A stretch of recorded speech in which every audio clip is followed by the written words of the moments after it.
Lao Tzu, also known as Lao-Tze or Lao-Tze, was a Chinese philosopher credited with founding the philosophical system of Taoism. He is best known as the author of the Tao Te Ching, the work which exemplifies his thought.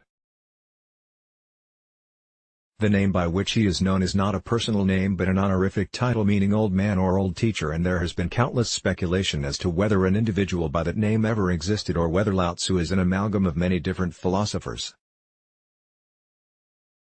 The historian Durant writes, Lao Tze, greatest of the pre-Confucian philosophers, was wiser than Tang Shi. He knew the wisdom of silence, and lived, we may be sure, to a ripe old age, though we are not sure that he lived at all. 652. If he did exist, he is thought to have lived in the 6th century BCE.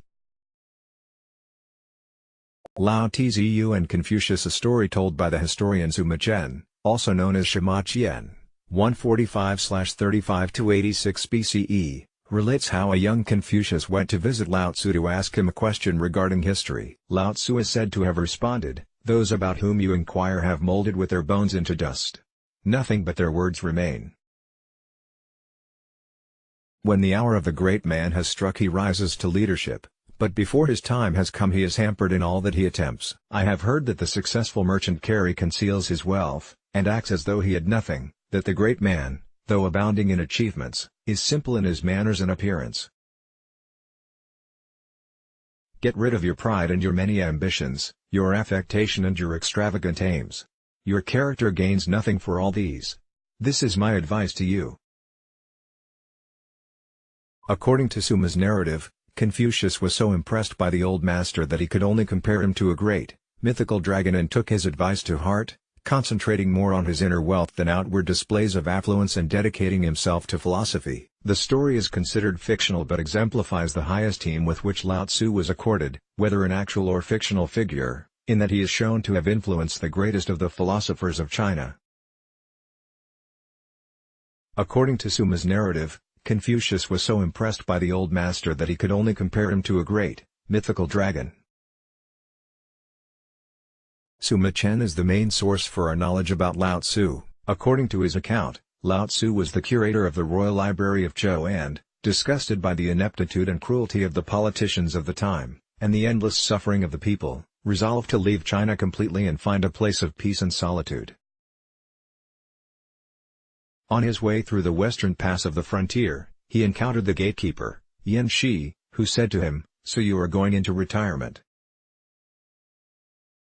I beg you to write a book for me."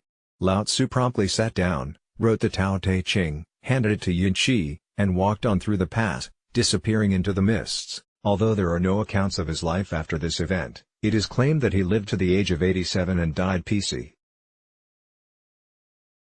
The Tao Te Ching, the Tao Te Ching, Book of the Way, is an anti-intellectual, anti-authoritarian treatise which posits that the way of virtue lies in simplicity and a recognition of a natural, universal force known as the Tao. Lao Tzu writes, "When we renounce learning we have no troubles. The ancients who showed their skill in practicing the Tao did so not to enlighten people, but to make them simple and ignorant."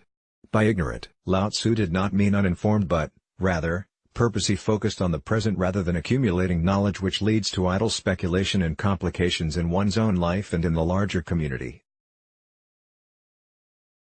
Lao Tzu's Taoism stood in direct contradiction to Confucius' philosophy emphasizing education, knowledge as power, and strict adherence to the law. Lao Tzu's claim that the more laws one makes, the more criminals one creates is the antithesis of Confucius's assertion that more laws make better citizens. Regarding Lao Tzu's claims, Durant writes, "The intellectual man is a danger to the state because he thinks in terms of regulations and laws. He wishes to construct a society like geometry, and does not realize that such regulation destroys the living freedom and vigor of the parts. The simpler man, who knows from his own experience the pleasure and efficacy of work, conceived and carried out in liberty, is less of a peril when he is in power, for he does not have to be told that a law is a dangerous thing, and may injure more than it may help. Such a ruler regulates men as little as possible."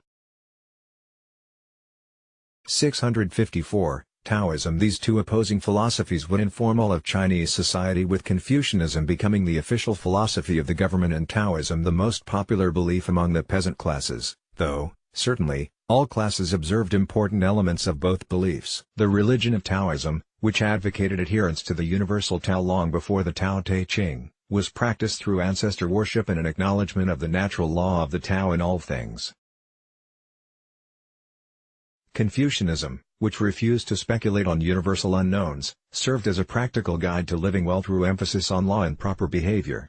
Lao Tzu's writings clarified and codified an underlying philosophy to the belief in a universal force while condemning the laws which attempted to regulate that force in the lives of human beings. According to Taoism, all human beings are naturally good but are corrupted by law and an incorrect belief in how they are supposed to behave in society. By regulating people's behavior through law, government only makes them behave badly because it creates an artificial environment which human beings rebel against in an effort to maintain their natural state of harmony. If one observes the Tao, and submits to the natural flow of energy in the universe, one will be at peace.